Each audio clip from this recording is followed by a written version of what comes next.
गरुड़ पुराण में ईश्वर स्वयं सृष्टि का रहस्य समझा रहे हैं। गरुड़ पुराण प्लस आधुनिक विज्ञान।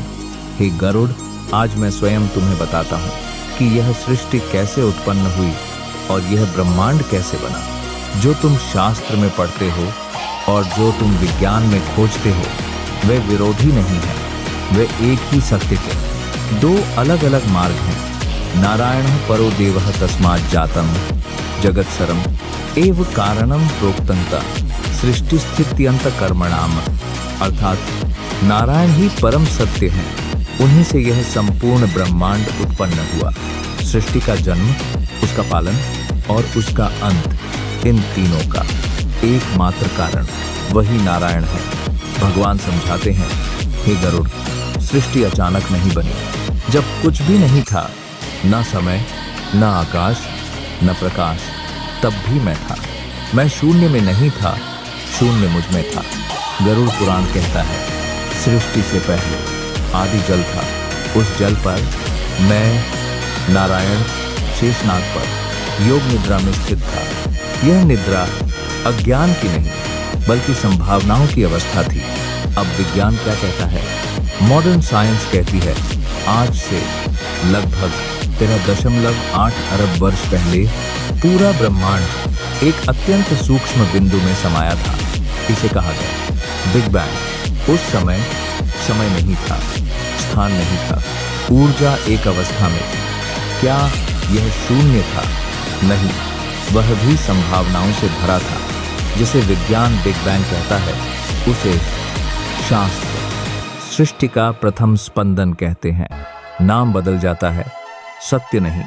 आकाशाद वायुरुत्पन्नः वायुरग्निः प्रजायते, अग्निरापः समुत्पन्नः पृथिव्यापः प्रतिष्ठितः। सबसे पहले आकाश बना, आकाश से वायु उत्पन्न हुई, वायु से अग्नि प्रकट हुई, अग्नि से जल बना और जल से पृथ्वी की रचना हुई। विज्ञान यहाँ क्या कहता है? विज्ञान कहता है, पहले केवल एनर्जी थी, फिर एनर्जी से पार्टिकल्स बने, पार्टिकल से गैस, आग जैसे तत्व, तरल और अंत में ठोस ग्रह। यही क्रम शास्त्र में पंचमहाभूत कहलाता है। भगवान स्पष्ट करते हैं, हे गरुड़, शास्त्र ने तत्व कहा, विज्ञान ने एलिमेंट्स कहा, पर क्रम एक ही है। न जायते म्रियते व कदाचित नयम भूत्वा भविता व न भूया। गरुड़ पुराण में आत्मा सिद्धांत, अर्थात आत्मा न जन्म लेती है न मरती है, शरीर बदलता है पर आत्मा नहीं। विज्ञान की सीमा, विज्ञान कहता है शरीर नष्ट होता है, चेतना का स्रोत अभी रहस्य है। विज्ञान खोज रहा है, शास्त्र पहले ही बता चुका है।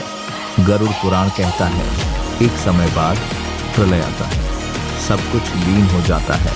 विज्ञान कहता है, एक दिन ब्रह्मांड या तो ठंडा पड़ जाएगा या फिर सिकुड़ जाएगा। हे गरुड़ और हे मनुष्य, सृष्टि बनती है, टूटती है और फिर बनती है, पर आत्मा इस परिवर्तन से परे है। कालः सृजति भूतानि काल एव विलीयते, कालः सृजति कालो ही भगवान विष्णुः सर्वेषां कारणं परम।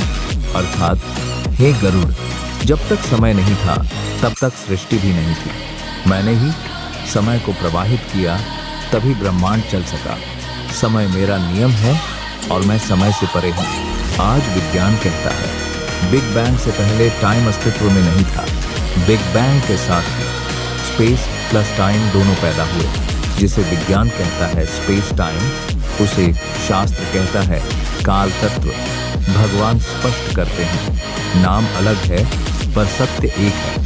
स्पंदनात् जायते सृष्टिर्निःशब्दे परमेश्वरे नादरूपेण विश्वस्य विस्तारो भवत् प्रभो।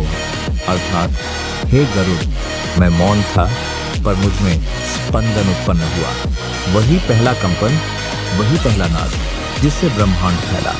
विज्ञान कहता है, बिग बैंग के समय ब्रह्मांड में कॉस्मिक वाइब्रेशन हुआ। आज भी ब्रह्मांड में कॉस्मिक माइक्रोवेव बैकग्राउंड मौजूद है। बिग बैंग की गूंज, शास्त्र ने इसे कहा नाद, विज्ञान ने कहा रेडिएशन फ्रीक्वेंसी। शक्ति रूपेण विश्वम तु भूतत्वम प्राप्य दृश्यते द्रव्यम च शक्तितः प्रोक्तम न भिन्नम परमात्मनः। अर्थात हे गरुड़, जो तुम पत्थर समझते हो वह भी शक्ति ही है, जो अग्नि है, जो प्रकाश है, सब मेरी ऊर्जा के रूप हैं। विज्ञान कहता है एनर्जी मैटर। EMC इक्वल पहले केवल एनर्जी थी, एनर्जी से पार्टिकल्स बने, पार्टिकल्स से मैटर बना। शास्त्र ने यह बात हजारों साल पहले कह दी थी। आई होप आपको ये पाठ अच्छा लगा होगा। ऐसे ही अध्यात्म और साइंस की ब्रिज को समझने के लिए चैनल को सब्सक्राइब कीजिए और वीडियो को लाइक कीजिए।